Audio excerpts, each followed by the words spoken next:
السلام عليكم ورحمة الله وبركاته بسم الله الرحمن الرحيم الحمد لله رب العالمين اللهم صل وسلم وبارك على رسولك سيدنا محمد وعلى آله وأصحابه سيدنا ومولانا محمد സലാം പറയുക എന്നുള്ളത് വിശുദ്ധ ഇസ്ലാം വളരെയധികം പ്രാധാന്യം നമ്മോടതിനെ കുറിച്ച് പറഞ്ഞിട്ടുണ്ട്. പരസ്പരം അങ്ങോട്ടും ഇങ്ങോട്ടും സലാം പറയുക വഴി നിങ്ങൾക്കിടയിലുള്ള സ്നേഹബന്ധം അത് ദൃഢമാകും, ഊട്ടിയുറപ്പിക്കാൻ അത് നിങ്ങളെ സഹായിക്കും എന്ന നിലക്കൊക്കെ ഹബീബ് സല്ലല്ലാഹു അലൈഹി വസല്ലമ തങ്ങൾ നമ്മോട് പറഞ്ഞതായി നിരവധി ഹദീസുകളിൽ നമുക്കത് കാണാൻ സാധിക്കും.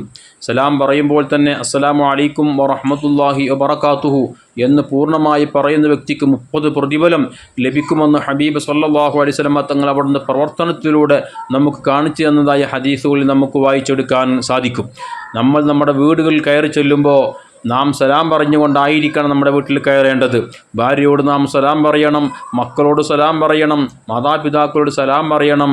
അങ്ങനെ തുടങ്ങി നമ്മുടെ കുടുംബങ്ങളിൽപ്പെട്ടവരോടൊക്കെയും നാം സലാം പറയണം. പലപ്പോഴും പലരും അന്യരോട് സലാം പറയും, പക്ഷേ സ്വന്തം ഭാര്യയോട് അല്ലെങ്കിൽ മാതാപിതാക്കളോട് ജ്യേഷ്ഠാനുജന്മാരോട് സലാം പറയുന്ന വിഷയത്തിൽ വളരെയധികം പിന്നിലായിരിക്കും. അതെന്തോ ഒരു മടി പോലെ മാറ്റിവെക്കുന്നൊരു സാഹചര്യം നമ്മൾ കാണാറുണ്ട്.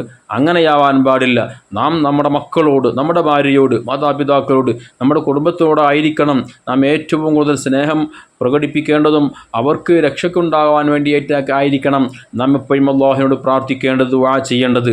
നിങ്ങൾ നോക്കൂ, ഹബീബ് സല്ലല്ലാഹു അലൈഹി വസല്ലമ തങ്ങൾ പറഞ്ഞതായി ഇമാം അബൂ ദാവൂദ് റളിയല്ലാഹു തആല അൻഹു ഉദ്ധരിക്കുന്ന ഹദീസിൽ കാണാം.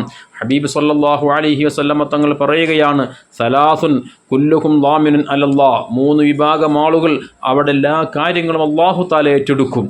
അല്ലാഹു തആല ഒരാളെ കാര്യം ഏറ്റെടുത്താൽ പിന്നീട് അയാൾക്ക് എന്ത് ഭയപ്പെടാനാണ്? എന്ത് ലഭിച്ചാലും എന്ത് നഷ്ടപ്പെട്ടാലും ഒരു പ്രയാസമല്ല. എല്ലാം റബ്ബ് സുബ്ഹാനഹു വ തആല കണക്കാക്കിയത് മാത്രമാണ് നമുക്ക് ലഭിക്കുക. അല്ലാഹു ഒരാളെ കാര്യം ഏറ്റെടുത്താലോ അവൻ്റെ ജീവിതത്തിൽ പിന്നെ ഒരു പ്രയാസമില്ല, ഒരു വിഷമമില്ല, ഒരു ദുഃഖമില്ല, ഒരു ബുദ്ധിമുട്ടില്ല. എല്ലാം അല്ലാഹു സുബ്ഹാനഹു വ തആല അവനക്ക് വേണ്ട രൂപത്തിലെല്ലാം അല്ലാഹു തആല ഒരുക്കി കൊടുക്കും എന്നല്ലേ പറഞ്ഞതിനർത്ഥം.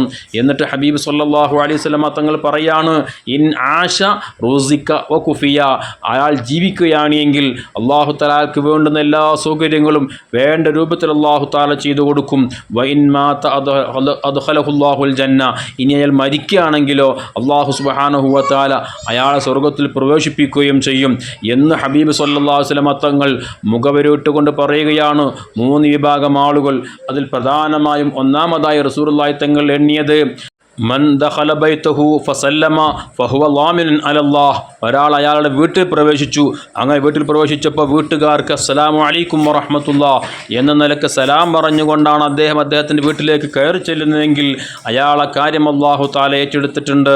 അയാൾക്ക് വേണ്ടതെല്ലാം അല്ലാഹു തആല ചെയ്തു കൊടുക്കുന്നുണ്ട്. കാരണം അല്ലാഹുവിനോട് എൻ്റെ കുടുംബത്തിന്, എൻ്റെ ഭാര്യയ്ക്ക്, എൻ്റെ മക്കൾക്ക്, എൻ്റെ സംരക്ഷണത്തിൽ കഴിയുന്നവർക്കൊക്കെയും അല്ലാഹുവിൻ്റെ രക്ഷയുണ്ടാവട്ടെ എന്നുള്ള പ്രാർത്ഥന നടത്തിക്കൊണ്ടാണ് അദ്ദേഹം വീട്ടിലേക്ക് കയറി ചെല്ലുന്നത്. അല്ലാഹു തആല പ്രാർത്ഥന സ്വീകരിച്ചാൽ പിന്നീട് അവരുടെ കാര്യത്തിൽ എന്ത് വിഷമം വരാനാണ്, എന്ത് പ്രയാസം നേരിടാനാണ്? അല്ലാഹുവിൻ്റെ ഹബീബ് സല്ലല്ലാഹു അലൈഹി വസല്ലം പറഞ്ഞതാ, വീട്ടിൽ കയറുമ്പോൾ സലാം പറഞ്ഞ് കയറിക്കോ, അത് നിൻ്റെ കാര്യങ്ങൾ അല്ലാഹു തആല ഏറ്റെടുത്ത് തരും. നിൻ്റെ ഭക്ഷണത്തിൽ പ്രയാസങ്ങൾ ഉണ്ടാവില്ല, നിൻ്റെ മറ്റ് ഭൗതികമായ വിഷയങ്ങൾക്ക് ഒരു ബുദ്ധിമുട്ടും വിഷമവും നീ നേരിടേണ്ടി വരികയില്ല. നിൻ്റെ കാര്യം അല്ലാഹു തആല ഏറ്റെടുക്കും എന്ന് ഹബീബ് സല്ലല്ലാഹു അലൈഹി വസല്ലം തങ്ങൾ പറഞ്ഞതാണല്ലോ. അങ്ങനെ ഒരാൾ സലാം പറഞ്ഞുകൊണ്ട് തൻ്റെ വീട്ടിലേക്ക് കയറിയാൽ ഫഹുവ ളാമിനുൻ അലല്ലാഹ്, അവൻ്റെ കാര്യങ്ങൾ അല്ലാഹു തആല ഏറ്റെടുത്ത് വേണ്ടതുപോലെ ചെയ്തു കൊടുക്കുമെന്ന് ഹബീബ് സല്ലല്ലാഹു അലൈഹി വസല്ലം തങ്ങൾ പറഞ്ഞിട്ടുണ്ട്. അതുപോലെ തന്നെ രണ്ടാമത്തെ ആൾ റസൂലുള്ളാഹി തങ്ങൾ എണ്ണിയത്, ഒരാൾ പള്ളിയിലേക്ക് പുറപ്പെട്ടാൽ അല്ലാഹുവിൻ്റെ വജ്ഹ് മാത്രം ഉദ്ദേശിച്ചുകൊണ്ട് പള്ളിയിലേക്ക് പുറപ്പെട്ടിട്ടുണ്ടെങ്കിൽ അവൻ്റെ കാര്യം അല്ലാഹു തആല ഏറ്റെടുത്തിട്ടുണ്ട്. മൂന്നാമത്തെ വിഭാഗം വിശുദ്ധ ഇസ്ലാമിൻ്റെ നിലനിൽപ്പിന് വേണ്ടി യുദ്ധം ചെയ്യാൻ വേണ്ടി പുറപ്പെട്ട വ്യക്തി, അദ്ദേഹത്തിൻ്റെ കാര്യം അല്ലാഹു തആല ഏറ്റെടുത്തിട്ടുണ്ടെന്ന് ഹബീബ് സല്ലല്ലാഹു അലൈഹി വസല്ലം നമ്മെ പഠിപ്പിച്ചിട്ടുണ്ട്. അല്ലാഹു നമുക്കും കുടുംബത്തിനും എല്ലാ നിലക്കുള്ള ഐശ്വര്യവും അഭിവൃദ്ധിയും സന്തോഷവും സമാധാനവും നൽകട്ടെ. ആമീൻ. അസ്സലാമു അലൈക്കും വറഹ്മത്തുള്ളാഹി വബറകാതുഹു.